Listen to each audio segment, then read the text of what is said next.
All right, we are live on YouTube. What up? What up? Hope everyone is doing well.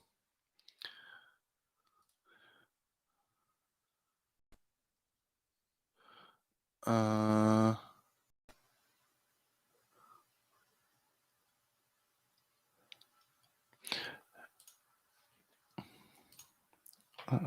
see. How's everyone doing? This is the first time I've shaved my beard off fully in a really long time, and I've been working out a lot, and I had some sugar last night, so I'm like breaking out. So basically, I should look like I'm a 14-year-old boy who's going through puberty today. Okay, I'm gonna post that there. I am live. You never really know what he's gonna do next. He's Quagmire. Giggity, giggity, giggity, giggity. Let's have a talk.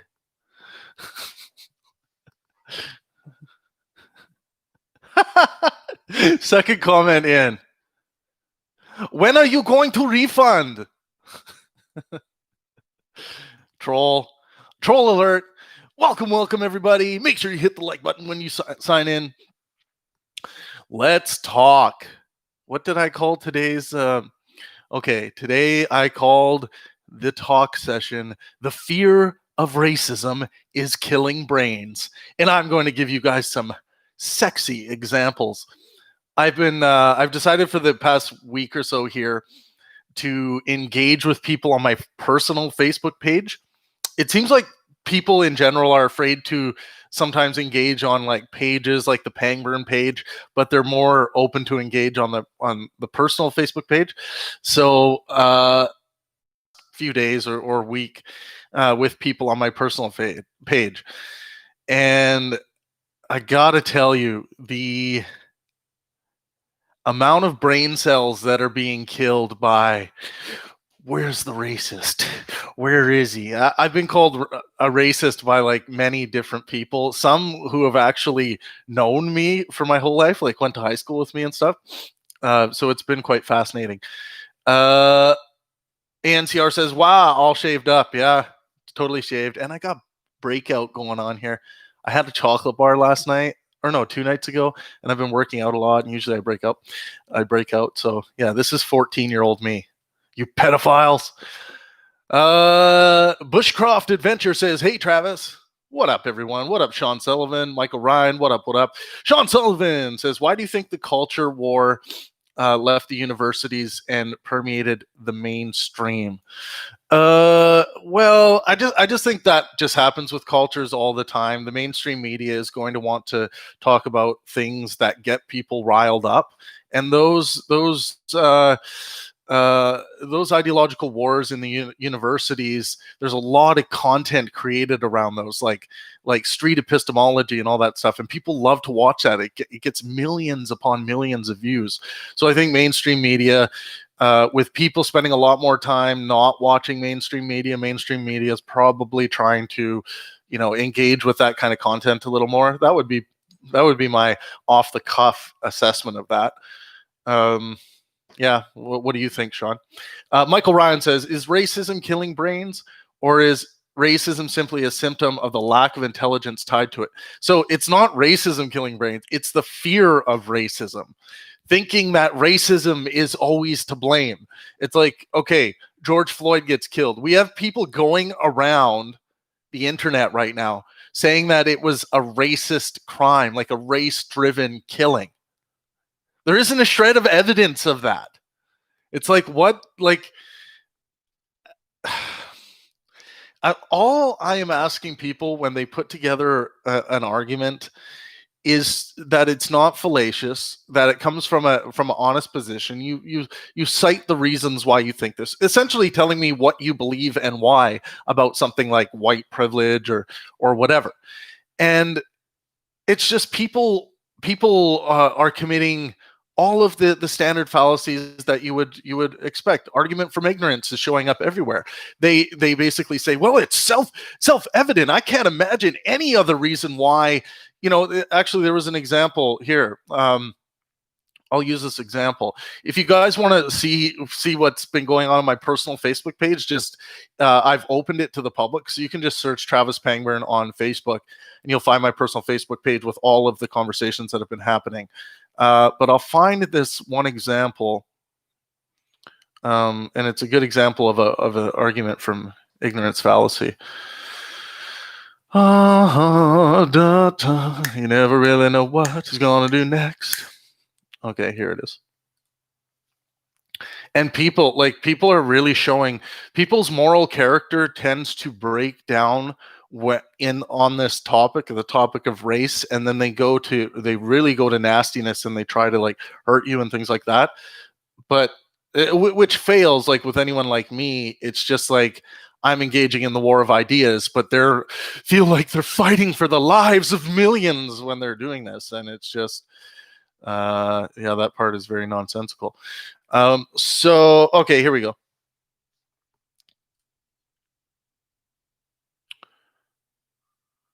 So someone says,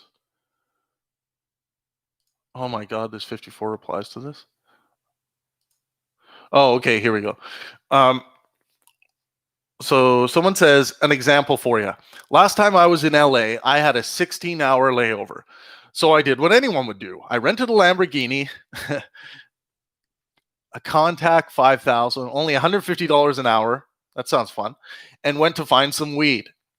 It's illegal there, man. Oh, I'm kidding. I mean, it is. I don't know if it was at this time. Well, I guess. Oh, last time I don't know when that was. Anyways, we rolled one up, or didn't take long. The beach is only like 3 blocks away. Anyways, we rolled one up, had a few puffs, and a bike cop popped up behind us out of nowhere. I thought, I'm fucked. I'm going to prison in LA. This is a white guy saying this, by the way. The cop didn't care about me at all, even though the joint was in my hand at the moment of arrival. All he cared about was Casper, who happened to be Hispanic. So this was the guy he was with. And my guide safety net while driving a $300,000 car from his company. Oh, okay, he was from the company. He was abruptly frisked. I was not. Then pulled aside and asked questions for a good 20 minutes. While backup, quote, arrived. All the while I was treated like a victim. Okay, but yeah, he's saying I was treated like a victim. They asked if he threatened me at all or why he was with me in the first place. They just assumed, and then this is where it gets fallacious here. When you try to get into the mind of what someone was that you think they were thinking. So, and then he says, they just assumed this, quote, Mexican fellow was trying to get me to smoke the devil's lettuce or maybe rob me, end quote, when it was my idea all along. I remember vividly at the moment thinking in my head, thank fuck I am white, end quote. It wasn't until he pleaded to go back to the car to grab his ID name tag that they believed he was legit. I don't know what that means, believed he was legit. They let us go. I have to close this. They let us go. My day was shook up after that. I can't even imagine how Casper felt. Quote, white privilege, question mark? Who knows, question mark. I tell you that though. Oh, I tell you what though. I sure as shit felt privileged that day. Trav. If I was black, I'd most likely still be in jail. So this is the conclusion. If I was black, I'd most likely still be in jail, scared or perhaps even dead for the same incident. I wasn't even searched. Call it anecdotal, call it fallacy. I don't care. That's what I saw, and it changed my mind pretty quick. So just to pick at that part, that's what I saw, and it changed my mind pretty quick. And this is, you'll often hear this from people who engage with conspiratorial thinking all the time. I know what I saw, and I'm sticking with that. Where else do you hear this? UFO sightings,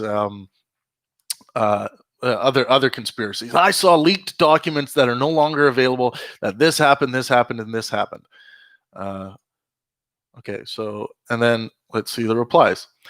And then I say, my main contention here is, how do you know he was frisked because he was Mexican? Why do you believe that they assumed that he was trying to get you to smoke the devil's lettuce? And then someone by the name of Avril Fox comes in. I'm just giving you guys this example as to how things are going on my personal page, but you guys can go over and check it out. Says, Travis Pangburn, why do you assume otherwise? As if the default position is that the cops are acting based on race. So why do you assume otherwise? This is a different person, by the way. Millions of people of color are sharing stories of racism. We are watching Black people get killed on social media. If I was killed by a cop unarmed, this person where this place lives would be on fire, and I'm not even popular. Racism is happening whether you choose to see it or not. But I don't understand how a rational grown man can choose to not see what is obvious to everyone else. And then I say, it's up to the claim maker to demonstrate their claims. Epistemology 101. You are committing an ad populum fallacy, and you are straw manning. So the ad populum fallacy was, racism is happening whether you choose to see it or not, but I don't understand how a rational grown man can choose to not see what is obvious to everyone else. So that's an argumentum ad populum fallacy. And then the straw manning was saying, the guy responds and says, that's also my question to this day. Why wasn't I frisked? The cop smelled weed. He pulled up to find me exhaling and holding the joint. So he pulled up. So he's assuming that he saw him exhaling and holding the joint. There's a big assumption there. Why did he only frisk and search Casper? I'm just saying it was a good day to be white from what I experienced. So he's then inserting that it was because of his skin color. I could only wish you were there to see what I did. I like to think that your opinion today would be different, but I guess maybe you just need to see it with your own eyes for it to hit home. Anyways, not arguing, just sharing my, quote, proof. Take care, man. To be honest, I wish you were still debating circumcision. This isn't a good look for you. And then I responded, but you don't know that you weren't frisked because you were white. What do you think skin color had anything to do with it? And then someone else comes in. So this goes on for a while, but these are the kind of fallacies that are popping up, and people are liking this line of thinking. They're enjoying this because it confirms what they hope is true, because they've believed this for a long time. Let's see. Hello from Norway, Dim Sum. What up? Minto says, let's rewrite history. What are you talking about? Michael Ryan says, I gotcha. Welcome, everybody. Welcome. Kartik Rawat says, the color of skin is only up to 1 inch deep. Amen, brother. It's like, why, like, people on social media who claim to be like fighting against racism and things like this, they're the ones that keep reducing people to the color of their skin in the way they talk. It's like, listen to this black man. Why don't you just say, listen to what this man has to say? I had to post MLK Jr. Quote again, and so everyone's all over everything on my Facebook page, like the people who are obviously angry with me because they think I'm racist or something like that. So I post 2 hours ago, and this is weird for it not to get any comments. There's actually another post I post as well that has like hardly any, it's just crickets. Someone posted crickets on it. But I said, so many have, I shared a quote by Martin Luther King Jr. It says, judge a man not by the color of his skin, but by the content of his character. Martin Luther King. And then I say, so many have forgotten. Share this with those that have been radicalized into judging others by the color of their skin. Just stop fucking doing it, people. Your skin color has nothing to do with anything. That culture has everything to do. And I'm not saying that there aren't some racists out there. It's a very small amount of people, but there are some racists out there, and we can find evidence of some case where racism was actually to blame and a cause. But this idea of systemic racism is nonsense. It's just complete nonsense, hasn't been demonstrated. These articles that people cite, they'll basically say, oh my God, just this year alone, 10 black men were shot to death by police in this one area alone. And then they will say, and that is evidence that there is a problem that police have when they're coming up against a black man. Like they're making it all about the skin color.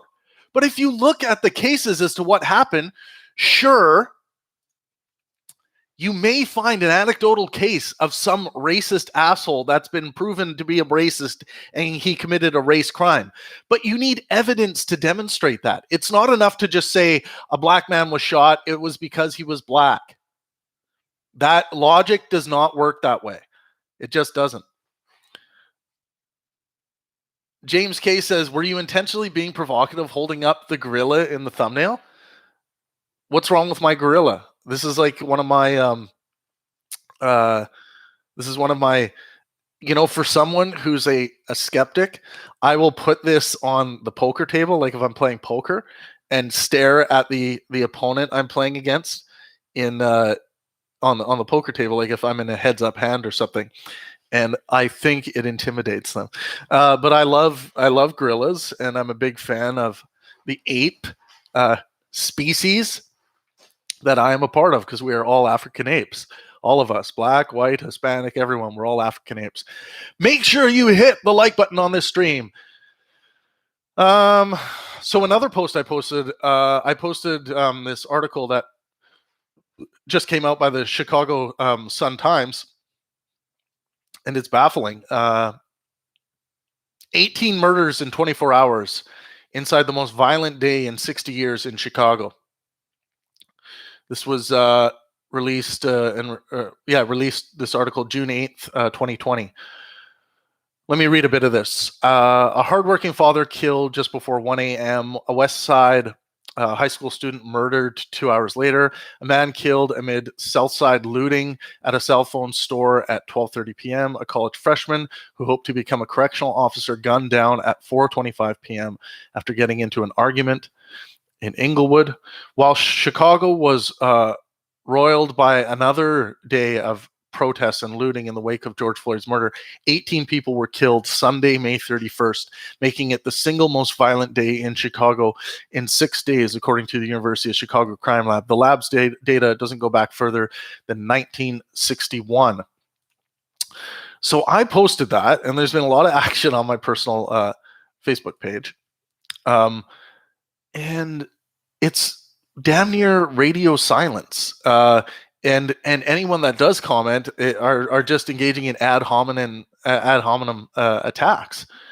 So yeah, it's like very few people don't want to engage with this stuff that goes against, like, that challenges this foundational belief that racism is everywhere and that white privilege exists and all of this crap.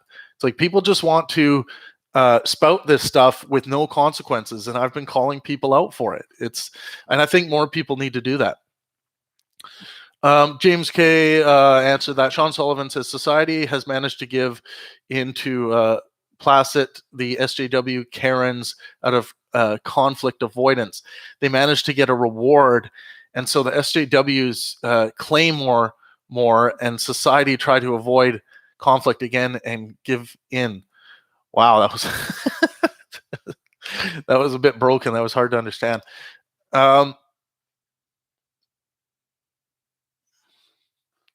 ANCR says, I suggest we erase every chapter of history that talk about slavery because it's racist. No, we don't need to do that. Dim Sum says, great seeing you again. During the 1968 Olympics, Black Lives Matter was also huge in the media. What has not changed? Well, I'm since then. Um, let's see. Yeah, we don't have to be triggered by uh, historical realism of what actually happened in certain circumstances. History is an important part of learning uh, about who we are as human beings and what we've done, where we've come from. It's history is important. It's great, uh, but there's also aspects of history you don't want to carry negativity into your own life because of things that have happened historically um, to maybe some people in your family lineage, uh, including like murders or tragedies of any kind. It's like you want to come up with ways to, honor those historical figures that contributed to where you are today. Um, but you also don't want to take on the the pain to a degree where it's going to affect your well-being to a point where you're functioning illogically um, as you move through your life.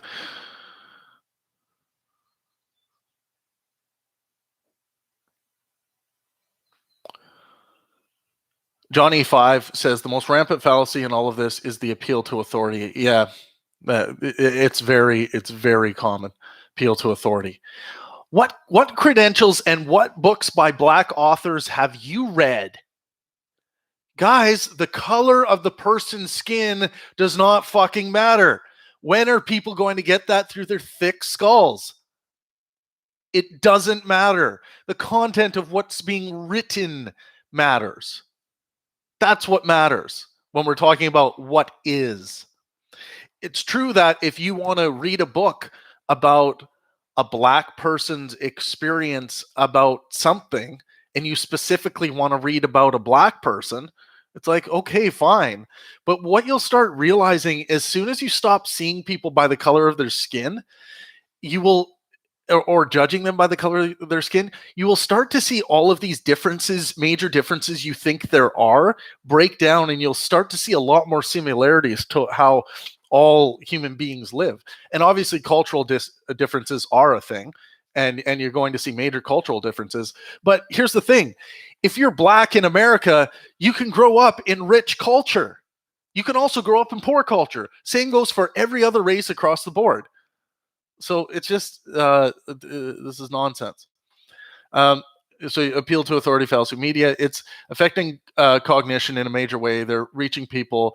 They're teaching people how to not think. Yes, it's kind of like being in. It's whenever you, and this is a failure of instilling skepticism in each individual, because you don't want people walking around having other people doing their thinking for them, because that leads to confirmation bias all the time. It just inevitably does. You need to be analyzing each new claim on their own merits, not because it came from your favorite news source, not because it came from your favorite philosopher, not because it came from me, not because it came from you.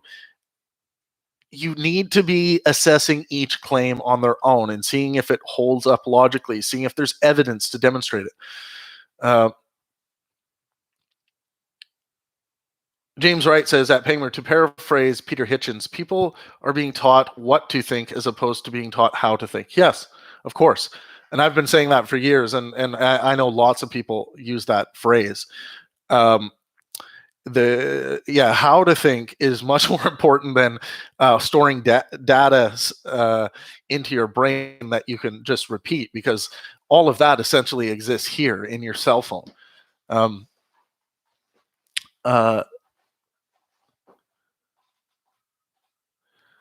Cogent K9 says Sam Harris told me a lot about you. Yeah, I'm sure he did. Sam likes to post nonsense about me and not provide any evidence to back up what he claims. But if you go to thewarofideas.org and if you go to pang-burn.com, I essentially eradicate all of Sam Harris's attempts to make me look like some kind of demon. Um, And by the way, if Sam Harris is ever open to having a conversation about business ethics, let's have it. I'd love to have that conversation with him. Stan Altsch says media is the largest component of pushing the narrative for the past 4 to 5 decades. Yeah, well, it's inflammatory, right? And inflammatory things are good for media. And but here's the thing: if the public had solid foundation and skepticism just generally across the board, you would see more people on social media applying their skepticism to articles as opposed to using these articles as confirmation bias that speak the truth to them. My own truth. This is my truth. Like, motherfucker. There's only one version of the truth. There's not multiple truths. Gru Z says the smallest minority on earth is the individual. Those who deny individual rights and freedoms cannot claim to be defenders of minorities. 100%. That is a very good statement. We need to shift from collectivism to individualism. Yes. And our laws work that way anyway. Our laws are individualistic. They don't apply, this group can't do this, this group can't do that. They used to. The United States used to have some very racist laws. Cogent K9 says, you get a bad rap. I actually believe you. He can be a turd. We can all be turds. Sam Harris can be a turd. I can be a turd. We all can be turds. But yeah, I'm not going to get into talking about Sam here too much. I want to stick on this topic that's more important. But not that Sam's work isn't important. I've said it a million times, and I'll always say it, that I think he's one of the most important thinkers in the past 100 years, mainly because of his work on the moral landscape and just looking at morality from a well-being perspective. Thanks, Kogan K9. I hope you become a subscriber.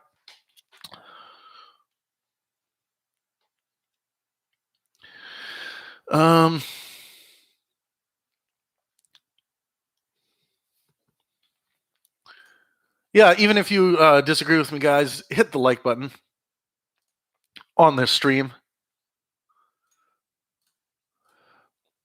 Yeah, man, it's crazy out there. Bal Diablo says, Penguin, you're a fan of Sam Harris? I couldn't tell.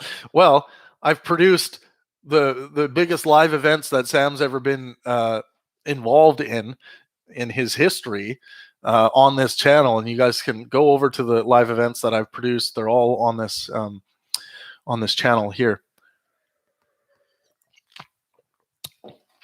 James K says, if you could eradicate the current pernicious strain of the left by immersing yourself within a giant pool of writhing rodents who would only occasionally nibble you, would you do it?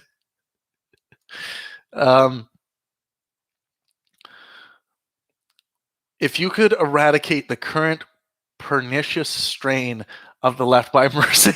Oh, okay, now I know what you're asking. If you could eradicate the current pernicious strain of the left, I wouldn't say left, by the way.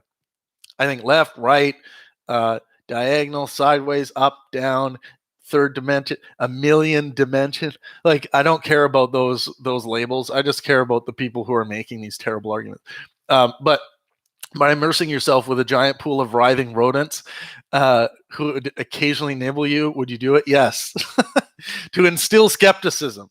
That would be not to just make them believe what I think.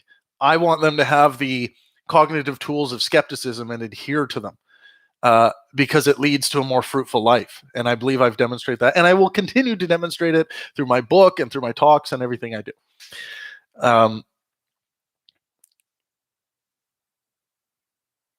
Bal Diablo says you're basically Sam's agent. Not his agent. Sam and I have worked on a lot of projects together, and I love the guy personally, but I think he made some bad mistakes with how he dealt with me in our final project together, at least for the time being. But I've outlined that all at thewarofideas.org. Kyle Hopper says, you breezed right over my pointing out your hypocrisy. I was sincerely hoping you were at least intellectually honest. Kyle, it didn't mean I breezed over it. I don't see everything people write, Kyle. Let me go back. Let me find Kyle here. You breezed over my point. Okay. I said, okay, he says, quote, the fear of racism is killing brains. It's up to the claim maker to demonstrate this. Refuting other claims isn't doing that. No, Kyle Hopper, you say the fear of race. I say the fear of racism is killing brains, and obviously, it's not actually killing brains the way that a disease does. It's hyperbolic. It's up to the claim maker to demonstrate this. I just gave a demonstration of this. Go, and I told you to go to my social media channel and look at the fallaciousness of the arguments. We can demonstrate the killing of brains in the way I'm using it by looking at the logical fallacies that people are using.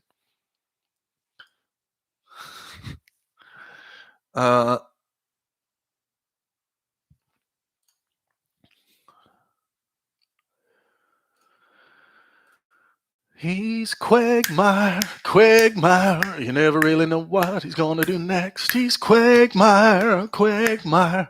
Goo. All right. There was something else I was going to share with you guys. What other post? Oh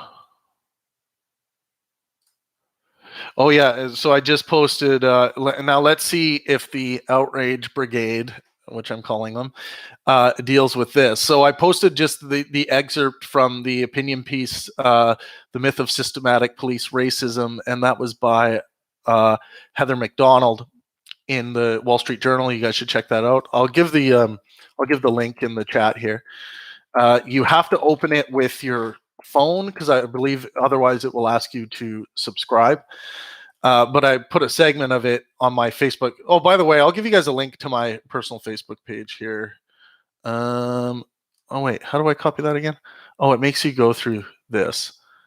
Embedded, advanced settings. Why does it make you do this? Why isn't there just a copy button?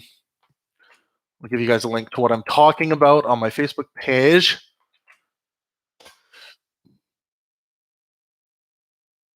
So I've just posted this segment. No one's touched it yet. We'll see what happens. But the Outrage Brigade seems to avoid data. So in 2019, police officers fatally shot 1,004 people, most of whom were armed or otherwise dangerous. African Americans were about a quarter of those killed by cops last year, 235, a ratio that has remained stable since 2015. That share of black victims is less than what the black crime rate would predict, since police shootings are a function of how often officers encounter armed and violent suspects. In 2018, the latest year for which such data have been published, African Americans made up 53% of known homicide offenders in the US and commit about 60% of robberies, though they are 13% of the population. The police, one more paragraph, the police fatally shot 9 unarmed blacks and 19 unarmed whites in 2019, according to the Washington Post database, down from 38 and 32, respectively, in 2015. The Post defines, quote, unarmed broadly to include such cases as a suspect in Newark, New Jersey, who had a loaded handgun in his car during a police chase. In 2018, there were 7,407 black homicide victims. Assuming a comparable number of victims last year, those 9 unarmed black victims of police shootings represent 0.1% of all African Americans killed in 2019. By contrast, a police officer is 18 and a half times more likely to be killed by a black male than an unarmed black male is to be killed by a police officer. And then I post the article again that people don't like.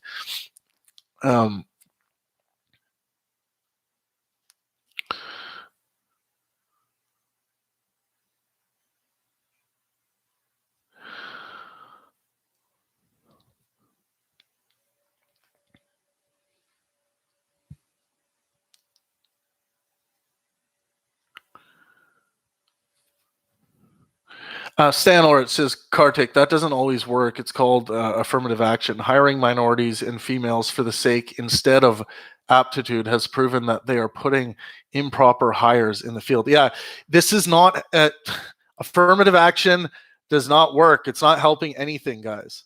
It's not helping anything. Of course, we need to start at the area of not having people that are applying for jobs and not getting it based on not having the proper education and experience, knowing when is the right time to go for jobs and things like this, and not calling it racism if you don't get a job just because the other person happened to be of a different race than you.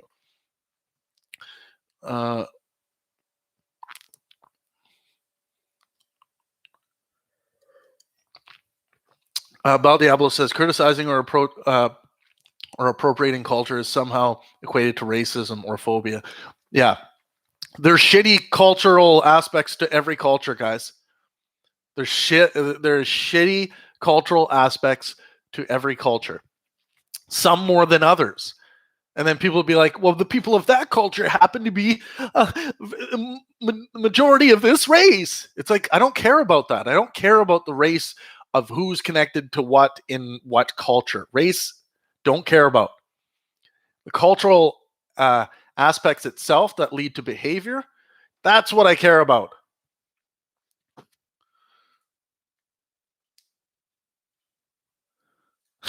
That was so funny. Someone asked that question. Did you put the gorilla in your screenshot to be provocative?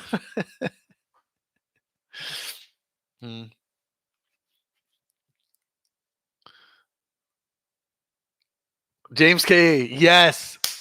Actually, 2D. I mean, you're competing with Mario, man. I don't know. James K says, what is the best 2D platformer of all time and why is it Donkey Kong Country? Holy fuck. I mean, you're going to go against like Mario 3? I don't know, man. I don't know, man. Although Donkey Kong 64, Donkey Kong Country 64, man. It's hard to beat that game. I'm here for a short time, not a long time, so make sure you guys get your questions in. I really appreciate you guys showing up. This wasn't announced or anything. But these topics are important, and I understand the argument from emotion fallacy and how people find themselves in it and how people find themselves radicalized by friends and family who believe certain things, and it's very taboo for them to think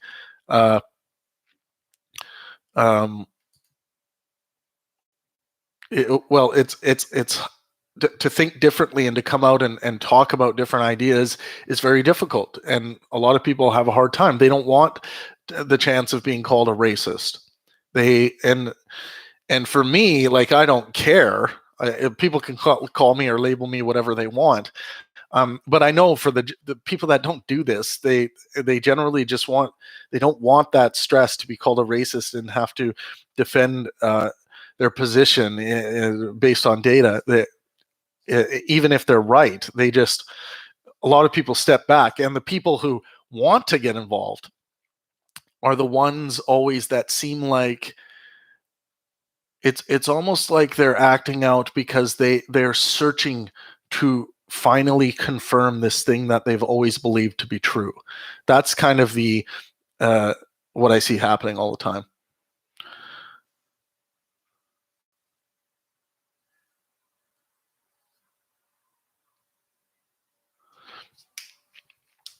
Ken Patton says, I feel like I can't automatically apply the race card even in horrible situations like this.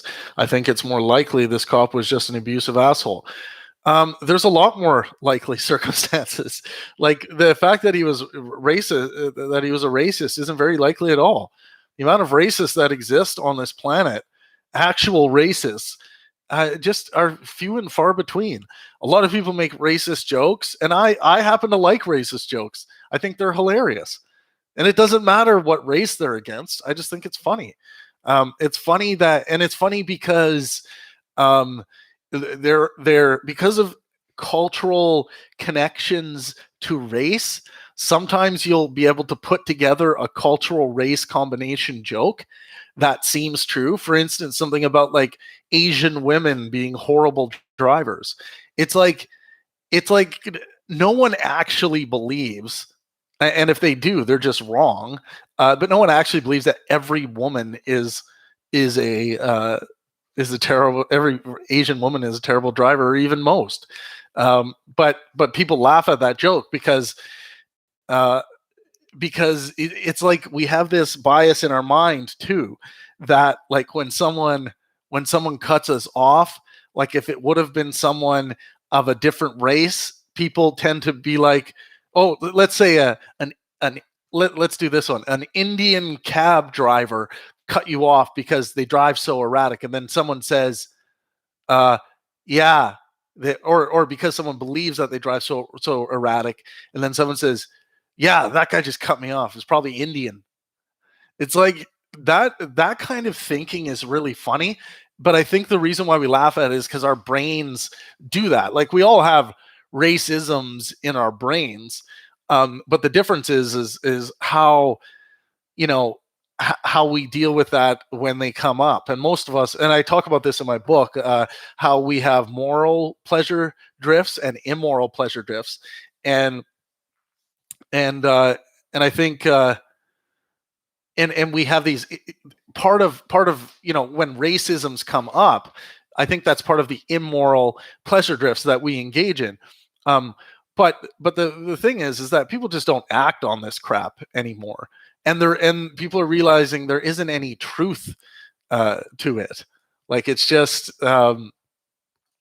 applying a race statistic to the next individual of that race that you come across is by definition racism.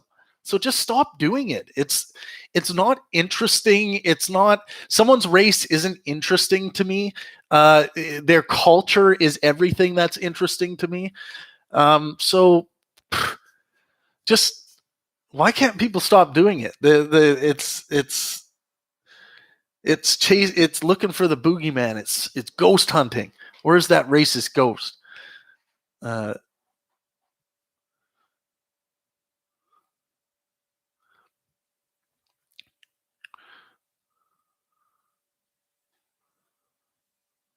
Ken Patton says, thanks for addressing my post. Racist jokes are hilarious, by the way. Stereotypes are funny. Sorry, not sorry.